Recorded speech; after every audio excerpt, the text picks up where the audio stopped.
ඊළඟ ගීතය පද රචනා කළේ මේ මණ්ඩපයේ වැඩ සිටින පැපිලියාන සුනෙත්‍රා මහාදේවී පිරිවෙනේ පරිවෙනාධිපති වාගේම කෘත්‍යාධිකාරී ඒ වගේම ශ්‍රී ජයවර්ධනපුර විශ්වවිද්‍යාලයේ මහාචාර්ය අපේ මැදගොඩ අභයතිස්ස නාහිමිපාණන්. මට මතකයි මේ ගීතය හොඳම බෞද්ධ ගීතය හැටියට වරක් සම්මානිත වුණා. ඒ නිසා මා ඔබ වහන්සේට තා ගෞරවයෙන් ආරාධනා කරනවා මේ ගී සංකල්පනාව ගායනා කරාට පස්සේ කතා කරන්නට. ඒ වගේම ගීතය සංගීතවත් කළ මහානාමයනුත් ඉන්නවා මෙතන. ඒ නිසා මහානාමටත් පුළුවන් මේ සංගීත නිර්මාණය කොයි ආකාරයෙන්ද කළේ කියලා විමසන්නට. සමහරට ඔබ මේ මුල් වතාවට අහනවා වෙන්නත් පුළුවන්. ඒ නිසා ගීතය අහලා මේ ගැන කතා කිරීම ඉතා වටිනවා. අපි හමු ගීතය.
වහන්සේ මේ ගීතය රචනා කළේ මං කැමති ඒ ගැන කාරණා විමසන්නට කොහොමද මේ සංකල්පනාව ගොනෝනේ කියන කාරණා. ඇත්තටම අපේ මහානාම වික්‍රමසිංහ මහත්මයා තමයි මේ කතාව දන්නේ. එතුමාට ගීතයක් අවශ්‍ය වෙලා බොදු ගීතයක් එතුමා මට සඳහන් කරපු වෙලාවේ ගීතයක් රචනා කරන්න කියලා මේ සින්දු ලියවෙනවා මිසක් ලියන්න බෑනේ.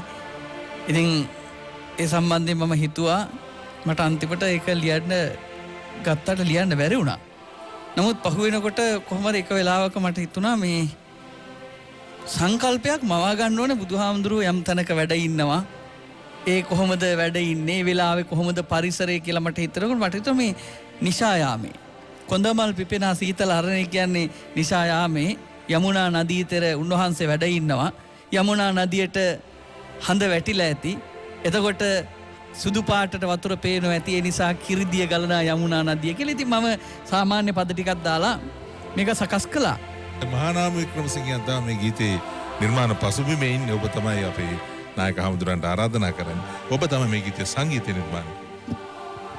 ඔය ඇත්තෙම හොඳ දැන් විශිෂ්ට ගේය පද රචනයක් ලැබුණාම ඒ පද රචනයේ සංගීතඥයාගෙන් තනුවක් ප්‍රාර්ථනා කරනවා.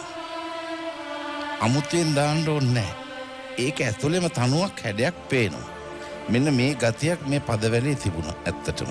දැන් ඊළඟට අනිත් මේ පුනරුක්තිය හරි ලස්සනට යොදාගෙන තිබුණා. ඔබ රුව දිරුණ කවියේදී නම් පුනරුක්තිය දෝෂයක්. ගීතයේදී ඒක ඊටම අලංකාරයක් වුණා.